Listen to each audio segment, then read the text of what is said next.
Super Rugby AU, the team of the week. Not many blues, man, tell you that right now.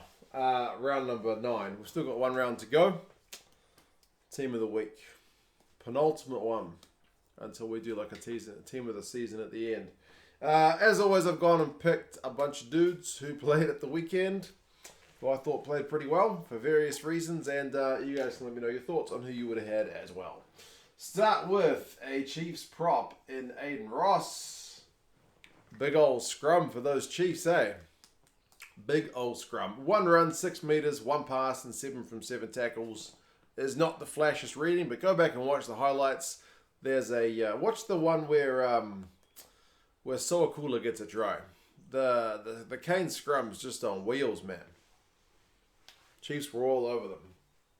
And that was also thanks to this man, Angus Ta'aval. He was the other prop in that Chiefs scrum. He has 5 runs for a metre, which is pretty poor actually. 2 passes and an offload, 8 from 8 tackles, concedes 1 penalty. But overall, watch that Chiefs scrum and tell me those guys aren't very good this week. I thought they were really, really on form. I'm pretty pleased with Ta'aval actually. He's had a really good comeback. Hooker was a tough one because like the Chiefs lineout was pretty ordinary. I don't know that Dane Coles did enough. Cody Taylor was like good, but not as usual level. Maybe it's unfair to judge him. And yeah, the Blues, I'm not picking. Nah, I'm not going there. So I kind of copped out and I went with Olmore. I went with Olmore from the Canes. He only played 25 minutes, but his impact was pretty good. He had a try, which was a proper bit of power. He flattened old Lachlan Boshier as he peeled off the side of a maul.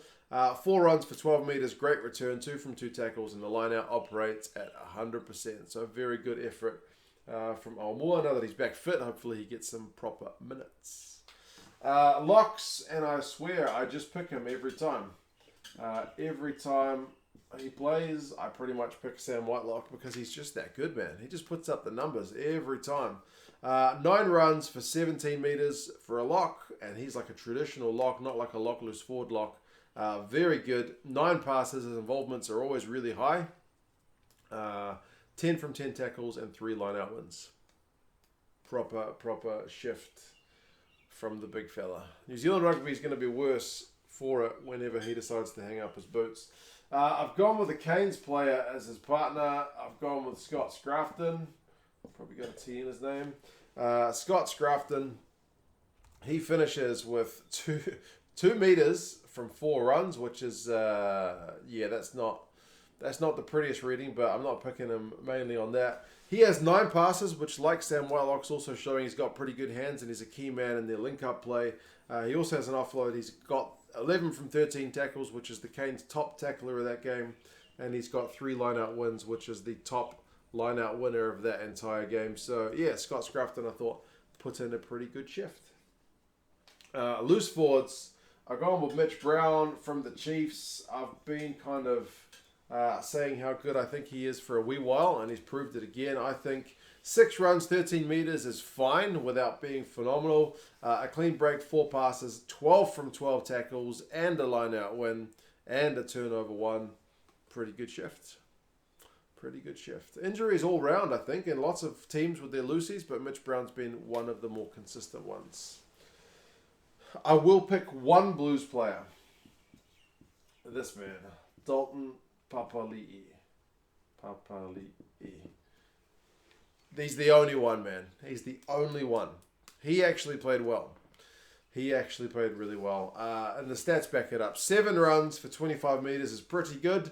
A clean break and defender beaten, pretty good. A pass and an offload, I mean, maybe he can pass more. 10 from 11 tackles. And a massive 4 turnovers, 1. He was the only guy putting any shift in for that Blues jersey this weekend. And, credit to him for that. Hope he gets a black jersey because he played pretty well. Lastly, in the loosies, I've gone with Soakula from the Chiefs. He did kind of, I don't want to say he blew a try, but he could have had a try if he'd caught and grounded that kick pass from Damian McKenzie, but he didn't get that one down. But he still managed to try off the back of that scrum. 12 runs for 38 metres is a really good shift from a number 8. A clean break, 2 defenders beaten, 7 passes and 2 offloads. So huge running and offloading passing numbers. So yeah, very good. 7 from 7 tackles, a line out win. He does have 2 turnovers conceded. One's the spill for the kick pass, and there's one other which I don't remember. But yeah, Sowakula looked pretty good, I thought. Into the backs, I went with Mitch Drummond from the Crusaders. And again, he didn't have to do anything that special, just run the show. The Blues will implode without your help, but you've still got to go through your shift. 2 runs for 14 metres, including a clean break, is good in terms of deciding when to run. He's not like the most sniping scrum halves. He's more of a distributor, but he did that well. 47 passes, 5 from 6 tackles. Good enough shift from him. Always doesn't get that much credit, but I guess it's because he plays for such a good team. Now, Fly-half, I cheated and I kind of regret it now. I can kind of justify it. I'm going to say D-Mac because Gatlin goes off after about 50-odd minutes and D-Mac shifts. But I probably should go Mo'unga. But I can justify it saying he only played the Blues. And it's easy to look good against the Blues. But Mo'unga was phenomenal. Don't get me wrong. But I got on with D-Mac because I wanted to shift someone else then at fullback. And if you've seen the games of the weekend, you probably already know who that is. Damian McKenzie, 2 conversions and 4 penalties, including the absolute clutch one at the finish. If he doesn't kick that last penalty from halfway, then they don't win that game. They don't have the final already lined up, which they do in a fortnight's time. He's been carrying the team to a degree. I know the team's been good, but man, his performances have been crucial to their team for a few weeks. 10 runs, 71 metres, 30 passes, 2 offloads, 6 kicks from hand, 3 from 4 tackles, 3 turnovers conceded. One of them will be where he kicks it dead. He misses a penalty, so it's not a perfect outing, but he stood up when it counted. And he's going to be a crucial man if the Chiefs are going to do anything in Christchurch in a couple of weeks. Next, midfielders, I've gone with David Havili again. It's an I mark rather than a. Havili. 3 try assists. Man, the guy's got the distribution down well for the Crusaders. 7 runs for 9 metres is not exactly cutting things up himself, but 3 try assists, you'll take that all the way to the bank. A defender beaten, 12 passes and an offload is more than what most 12s get in a game. 7 kicks from hand, so yeah, really acting as that second distributor. 10 from 12 tackles is pretty good. He does concede 1 penalty. Pretty nice. The other midfielder I went with is ALB, and not his best game of recent times. Pretty good. Not flawless again. He blows a try potentially as well. He drops it. He gets nailed by Geordie Barrett trying to go over the line, but he has 14 runs for 61 metres, which is really nice. A clean break and 4 defenders beaten, also very good. 5 passes, 1 from 2 tackles is not the biggest shift from him and a penalty conceded, but overall, if you were going to rank the guys of importance into the Chiefs' current form, I would say, D-Mac's up there, ALB's up there, the locks and the props are up there. Hooker's up there as well, the spine of the team basically. But yeah, ALB, pretty crucial. The outside backs, I have gone with another Chief in Nanai Seturo. He didn't get on the score sheet, but he did beat some defenders. He looked really dangerous. 12 runs for 91 run meters. He looked absolutely fired up for this one. A clean break and 8 defenders beaten is a stupid number. That's huge. 2 passes and 9 from 9 tackles. So overall, apart from getting on the scoreboard, he did everything else. One guy who did get on the scoreboard was Reece. He finishes with a try. 9 runs for 26 metres is not the most ball and hand stuff that he'll ever do. He tried that little inside kick again that they got to work a few weeks ago, but it didn't work this time. But still, he's one of their key men, and they've got set moves planned for him. 3 clean breaks, 2 defenders beaten, 6 passes, an offload.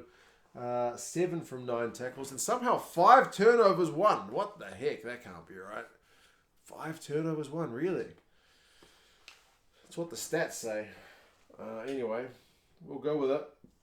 And lastly, we'll go with that man. He's the one I wanted to squeeze in at fullback. Will Jordan finishes with 2 tries. I'm not sure if the Blues know they're allowed to tackle him, but they are. It is within the rules to tackle Will Jordan. Whether you can do it or not is a different story, and it proved pretty difficult for the Blues, you'd have to say.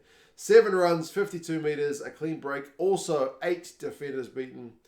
7 passes and an offload is more than most fullbacks would get, but not like D-Mac. But then again, he shifts into playmaker. And 3 from 3 tackles, including that try-stopper on Satutu.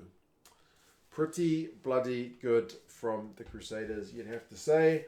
I look forward to their match against the Chiefs in a couple of weeks. Anyway, you guys let me know your thoughts. Who else might you have had in the team of the week this week? Like I said, you could make an argument for putting Taylor in there. He was probably the best of the starting guys who played at 2. Maybe Brad Weber ahead of Mitch Drummond. Definitely Moonga ahead of D-Mac. I could see that argument. But, yeah. You guys let me know your thoughts. Maybe Satutu, but he needs to score that try, man. He needs to score that try, and he doesn't. So, yeah, do like the video if you got this far through it. It would be much appreciated. It's very helpful. And, yeah, I'll talk to you guys again soon. See you later.